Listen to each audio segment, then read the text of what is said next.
At the BRICS summit, they offer their peace. Will Putin agree to it? Is it interesting for Ukraine? What is happening in Kazan? Volodymyr Ohryzko, Ukrainian diplomat and Minister of Foreign Affairs of Ukraine, 2007 to 2009. Mr. President, glory to Ukraine. Greetings. Glory to the heroes. I'm glad to see you. Turkish President Erdogan arrives at the BRICS summit. Turkey is a NATO country, and Bild reports that Erdogan is seeking Turkey's membership in the organization, which is led by Russia and China. In addition to the Turkish leader, Antonio Guterres, the UN Secretary General also came to the summit. And besides, we see in the video that he is so cute. He talked to Russians and had a meal. Vladimir, could you explain what is going on and why these leaders are in Russia?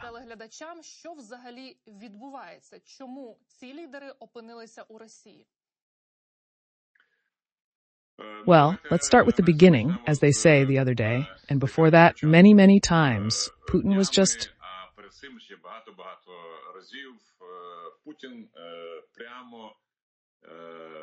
to change this world order to another one, because the one that exists does not suit him. He says this quite openly, I think sincerely, saying that the world that exists today does not suit him. What needs to be done to change it?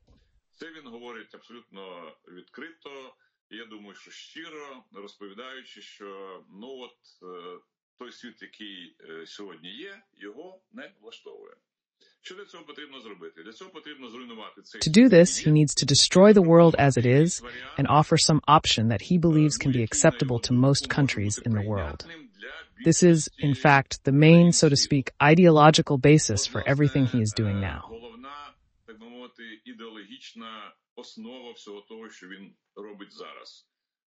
Це ж не тільки війна в Україні, це ж все почалося ще й раніше. Це Грузія, це Сирія, це, власне, формування... It's not just the war in Ukraine. It all started even earlier. It's Georgia, it's Syria, it's the totalitarian regime in Russia itself. These are all things that he sees as elements of the destruction of this old democratic system. Although, of course, Russia never had one. Який сформувався після Другої світової війни. Тому Казань – це лише один з таких елементів, одна цеглинка. There is also the destruction of the international order that was formed after World War II. Therefore, Kazan is just one of these elements, one of the bricks of everything he has planned in this context. He gathers and invites those who, in his opinion, can meet his concept of changing the world order. Парадоксально може річ, але я би дуже хотів би, щоб, от зараз до тієї кількості країн, які є, приєдналося ще... But I'll tell you, it may be a paradoxical thing, but I would really like to see 20 more countries join the number of countries that are there now. No more. Do you know why? Because if an international organization consists of 25 or 30 countries, it is no longer effective. Які об'єднуються в цю структуру, вони вже самі по собі різні, і вони не можуть знайти якогось консенсусу, а тому все перетворюється на прийняття загальників. It can no longer accept anything, because the countries that are united in this structure are already different in themselves, and they cannot find any consensus. That's why everything turns into the adoption of general theses, general statements, general declarations that don't really mean anything. Делікатно кажучи, не дуже то дружать. От подивіться, Індія і Китай. Закляті друзі, які тільки і чекають того, щоб встромити... That's why I'm very glad that completely different countries are getting involved, which are not very friendly with each other, to put it delicately. Look at India and China, sworn friends who are just waiting to stab each other in the back. Поки що такі доволі аморфні і неструктуровані організації. Боюсь, що ні. А що Росія буде Competitors are now in all directions. The question is, will they look for some common ground in this rather amorphous and unstructured organization? I'm afraid not, and that Russia will be, so to speak, the leader of this association? No, never in my lifetime. It's just that this year it is chairing the BRICS, and thus organizing some things. China has been looking down on it for a long time. Питання в тому, чи буде Індія гратися в цю гру, доволі риторичне. І так далі, так далі. Тобто, розумієте, чим строкатіший набір, And India is still using the opportunities that exist in Russia to make money on oil from that country. And when the situation changes, the question is, will India play this game? Well, it's quite rhetorical and so on and so forth. Заяви про якусь там єдність, про якісь там спільні цінності, про боротьбу з сучасним колоніалізмом, і інша оця вся мішура. You see, the more diverse the set, the less effective any such international structure can be. BRICS will not be an exception.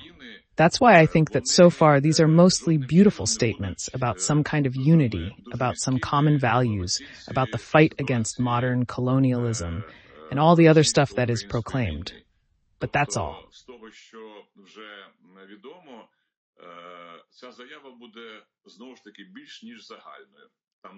We already know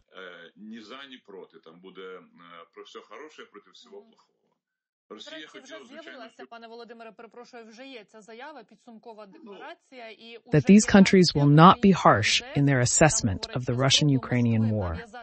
Moscow's attempts to impose an alternative position have failed. The MFA drew attention to paragraph 36 of the Declaration on Ukraine, where the participants only recalled their national positions, commitment to the goals of the UN Charter, and peaceful settlement. This is exactly what we were talking about. This means that such a set of participants cannot, a priori, find something that would meet the interests of only one country.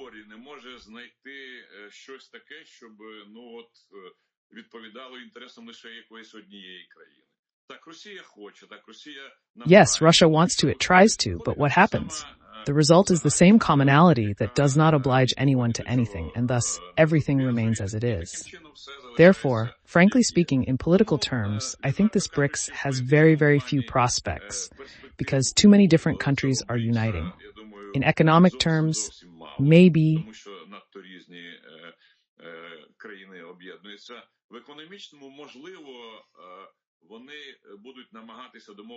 They will try to agree on some specific economic projects, but will there be a coincidence of interests here again?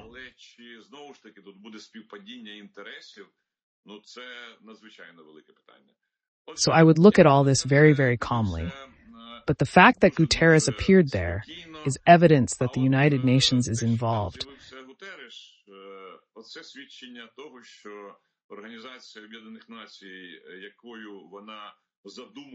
As it was conceived after the Second World War, has de facto ceased to exist. Because if the head of this organization goes, so to speak, hug a war criminal, it means that such an organization simply has to cease to exist.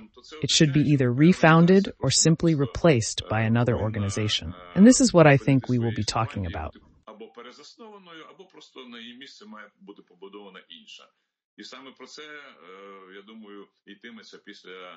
After the defeat of the Russian Federation in the war it is currently waging against Ukraine.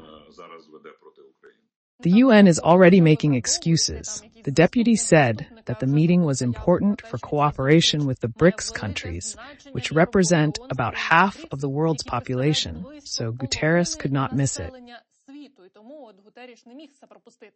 But at the same time, let me remind you that Guterres, for example, missed the summit in Switzerland. The peace summit organized by Ukraine was also attended by, in my opinion, more than half of the world. So for some reason he did not come there. That's what we're talking about.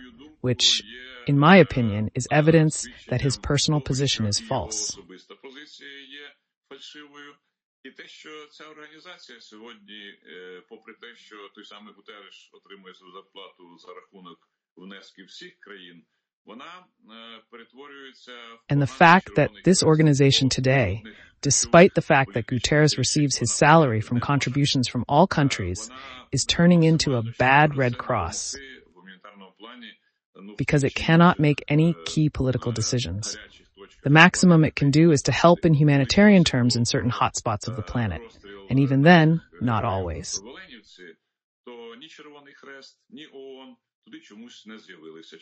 When it came to the shooting of our heroes in Ohryzko, neither the Red Cross nor the UN appeared for some reason. Why? Well, because the bandits forbade them to approach there. That's basically the whole position of these organizations. So I think that with this step, Guterres really covered up for the UN. I'm afraid that after Russia's defeat in this war, I think that the United Nations organization should really be refounded, because nobody really needs such an organization. But Erdogan, why is he coming to see Putin? At the same time, we know how he is trying to establish ties with the Western world.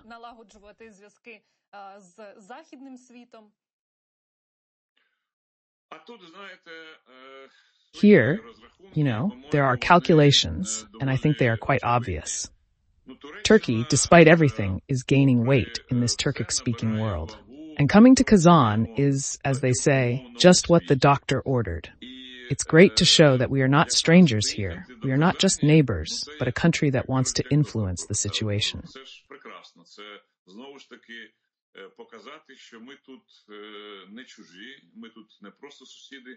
We will see what is happening here, in Russia, and around us, and we will follow our own line. This is a traditional Turkish position, yours and ours, to make money on one side and the other. This is, a fairly traditional line in Turkey, especially since you see that the Turks are resentful of the European Union.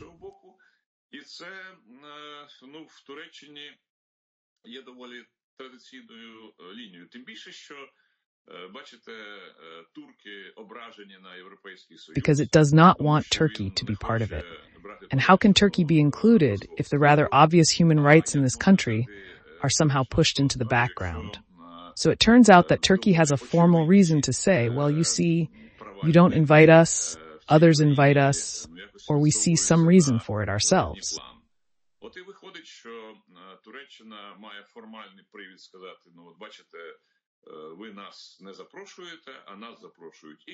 So we will be both here and there. This is the Eastern foreign policy.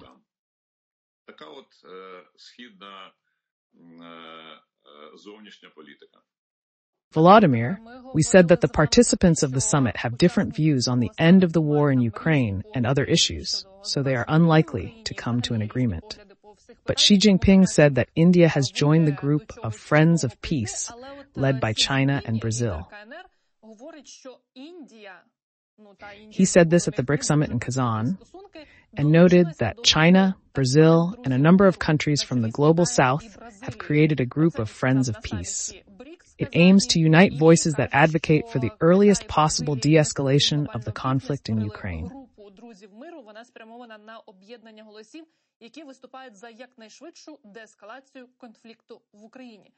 Why China is pushing its so-called peace plan?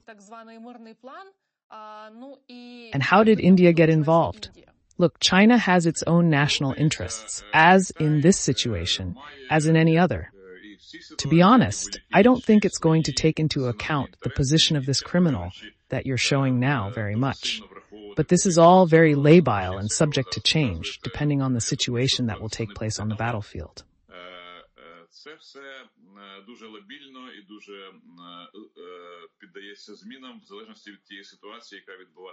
Let's imagine that Ukraine receives appropriate assistance from the United States, and the situation on the battlefield changes dramatically in favor of Ukraine. Russia could actually suffer a defeat, especially if we take into account the processes that are beginning to take place within the country itself. Ті процеси, які починають відбуватися всередині самої країни і так далі. В якій ситуації опиняється Китай? Якщо він What situation does China find itself in if it avoids this public peacefulness?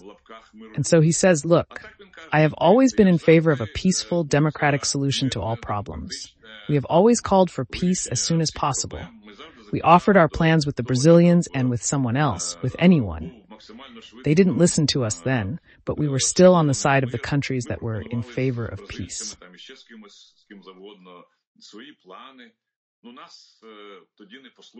Thus, China has a certain alibi. And what is India doing?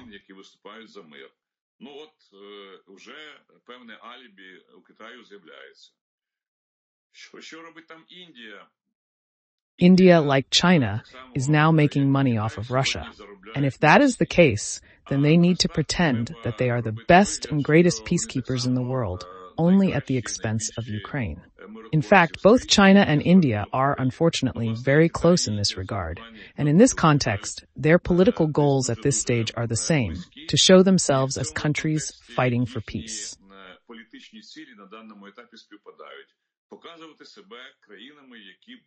These are the countries that are in the forefront of wanting to end the war, not by punishing the aggressor, but by punishing the victim of aggression, and calling on them to accept the fact that part of their territory is occupied. In return for this, they receive Russian oil and other resources which they profit from. It is India that resells the oil, which is transformed into petroleum products for Europe at Indian refineries. It makes good money and builds its current line on this. So again, everything is quite clear here. The only question is how much of this position will be enough for India and China. If Russia starts to collapse, I think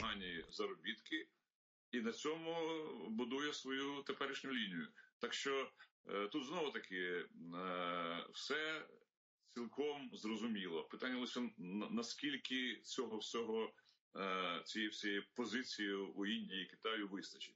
Бо якщо Росія почне валитися, very quickly, the situation will change in the opposite direction.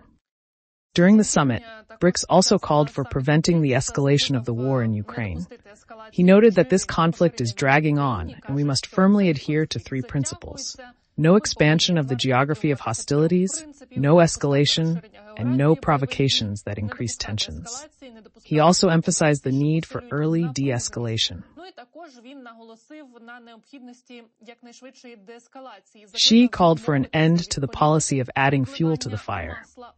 This is interesting, because isn't it Russia that is adding fuel to the fire at China's expense? Isn't it with China's consent that North Korean troops are going to die for Putin?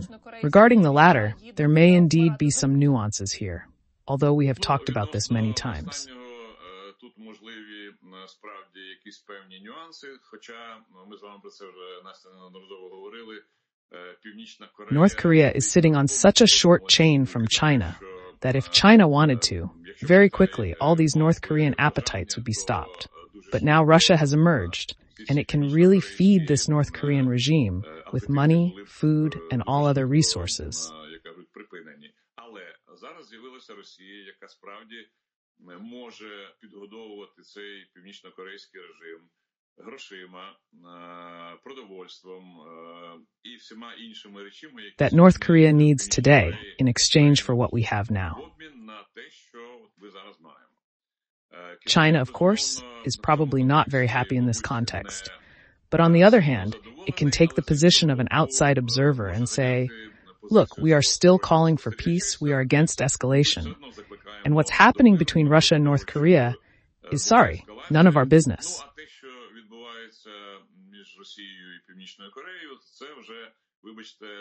If they have agreed to this, what can we do?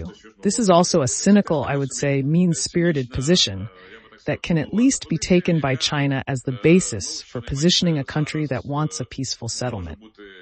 Whether this will last, again, depends, I repeat, on what happens on the battlefield.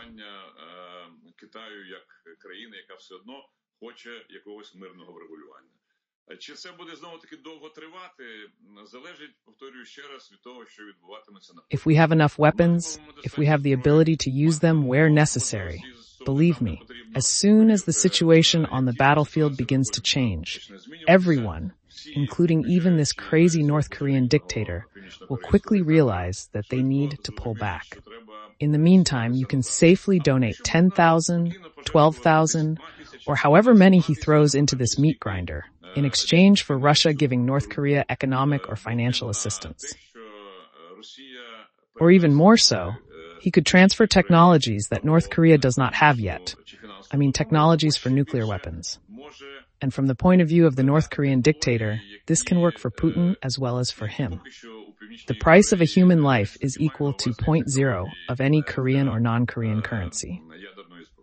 І це цілком з точки зору північно-корейського диктатора зараз може працювати, ну, як і для Путіна, так і для нього. Ціна людського життя дорівнює 0,0 будь-якої корейської і некорейської валюти.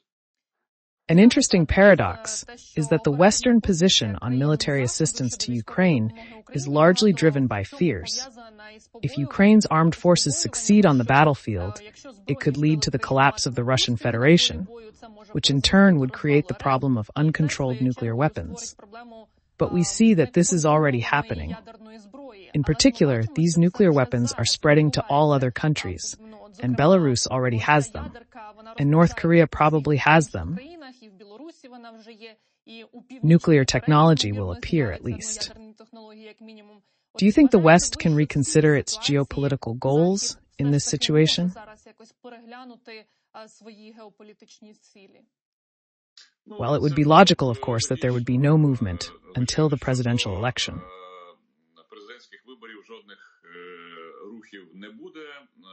Тому що демократи не хочуть давати пас Трампу в тому, щоб їх звинуватили в тому, що вони є партією війни. Because the Democrats do not want to give Trump a pass on being accused of being the party of war. What will happen after the elections in 2 weeks? Well, let's wait and see. But I will tell you frankly that I have rather pessimistic expectations. So far, the West has not demonstrated decisive steps, has not demonstrated leadership where it should be. Рішучих кроків не демонструє лідерства там, де воно повинно було б бути. І в цьому плані, ви знаєте, мені більше подобається. In this regard, I prefer the position of Israel, which, without even telling the Americans or other Western countries about its plans, simply draws the line that it sees as correct. Іншим західним країнам просто проводить ту лінію, яка йому видається правильною. І як ми бачимо, вона є результативною. Знищити лідерів Хамас, будь ласка, знищити інфраструктуру терористичної організації, будь ласка, провести As we can see, it is effective. Destroy Hamas leaders. Please, destroy the infrastructure of the terrorist organization. Please, take certain tough actions, please. This means that the country is defending itself against practical attacks on itself, on its security, and so on. Мали наші західні партнери, то, повірте, вже давно б не було теми про ядерний потенціал Ірану. Ну, тому що місця, де... So you see, if our Western partners had the same logic, believe me, there would have been no topic about Iran's nuclear potential a long time ago. The places where the relevant work is being done are very well known to everyone. Загравати з цим божевільним диктатором, а треба просто проводити відповідні акції, які б унеможливили те, що сьогодні вже Північна Корея... The Americans are well aware of what is happening with North Korea, and there is no need to flirt with this crazy dictator. We just need to take appropriate actions that would make it impossible for North Korea to have what it has today. And it has ballistic missiles. It most likely has nuclear weapons, which, however, can hardly be seriously used yet because the launch vehicles are either starting or falling down near the launch site. But with this cooperation with Russia now, such things can be accelerated.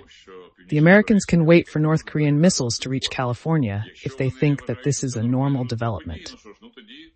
Well, then we just need to understand that our American friends are still sitting somewhere in the clouds, I don't know where, and think that the situation can resolve itself. Unfortunately, we can see it all over the place. розсмоктатися само собою. На превеликий жаль, ми that it will бачимо only get в worse, тому not іншому, better. що вона лише буде загострюватися, але ніяк не розсмоктуватися. Today I was surprised that Austin recognized the presence of North Korean troops at training grounds in Russia. Budanov notes that North Korean troops may appear in the Kursk region, but they are unlikely to become active before the presidential election. You mentioned Israel, which decides its own actions. Can it be more effective?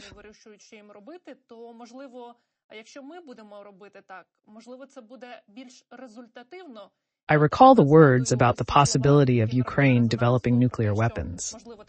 Is it possible to do this, or should we not do it, because it could lead to an Iranian scheme?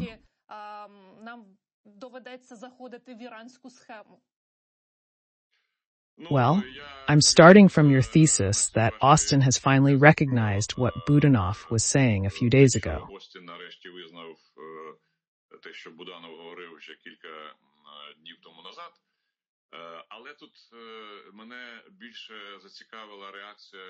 But here I was more interested in the reaction of South Korea. Officials of this country said that we are considering sending our specialists to Ukraine.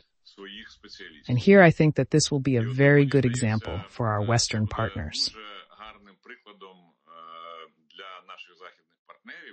І я думаю, що тут треба буде згадати знову-таки ініціативу президента Франції Макрона, який говорив про таку можливість ще на початку цього року. I think we should mention the initiative of French President Macron, who spoke about this possibility at the beginning of this year. It sounded a little bit like a possibility then, but it didn't develop. So I think that if this fact, the presence of South Korean military personnel on the territory of Ukraine, is confirmed, then I think that you have to be a completely scared politician to say that we are just very concerned again. Then we need to make real decisions and make them immediately, because this means that Russia is involving other countries in proving its aggressive war. Against this backdrop, attempts by some Western politicians to say that, well, yes, this is bad and that's it, will not work anymore.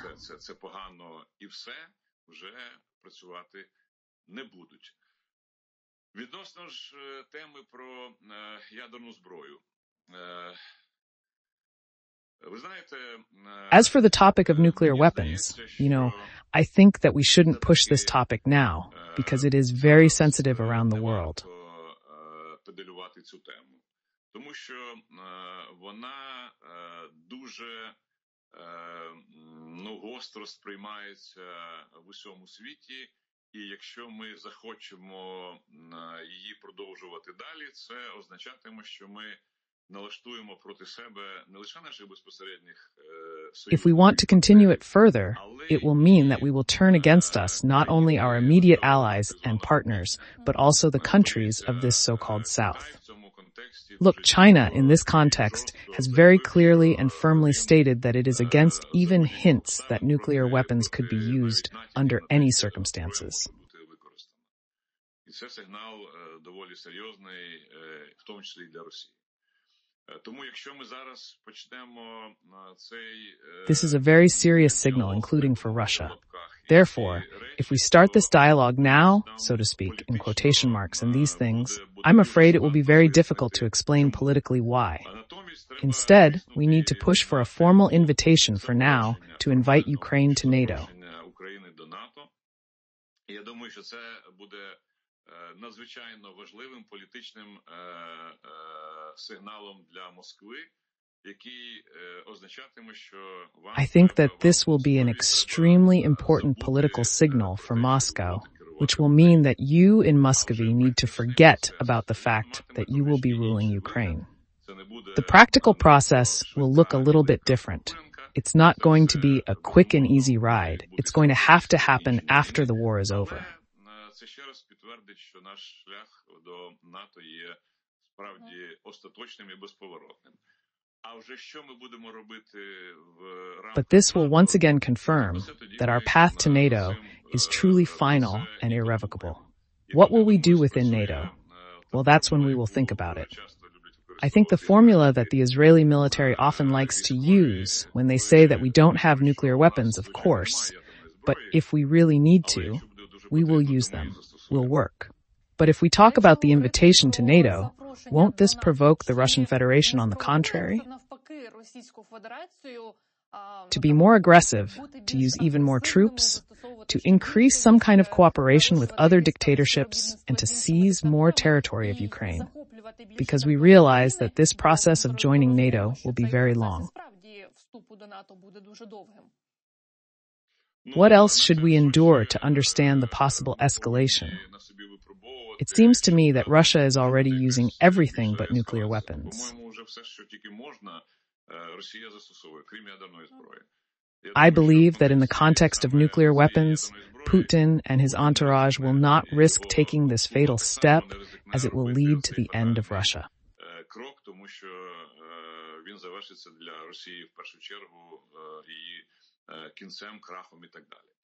Thus, Muscovy no longer has any other tools of influence and intimidation.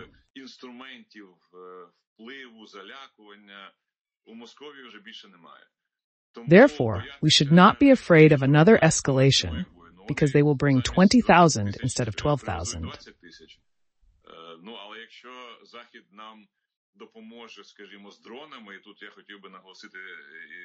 But if the West helps us, let's say with drones, and here I would like to point out that this really should be a huge help for us from the United States. I mean, this package of $800 million for the development of our drones.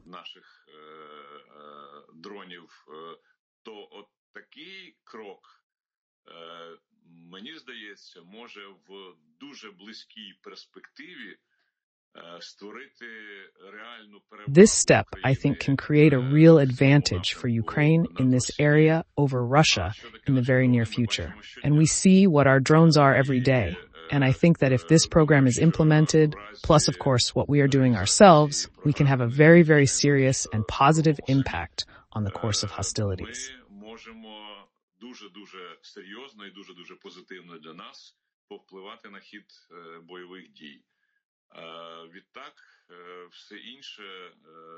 And so everything else will be an important element of this break in the war. And Russia has nothing to oppose, I repeat, except for scaremongering about how we will burn Washington, Paris, Brussels, or not to mention Kiev.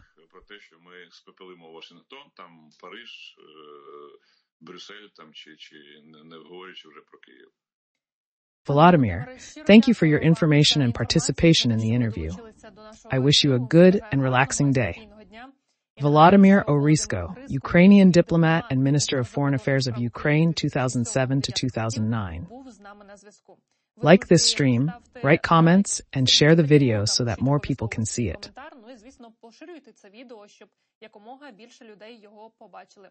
Thank you, everyone.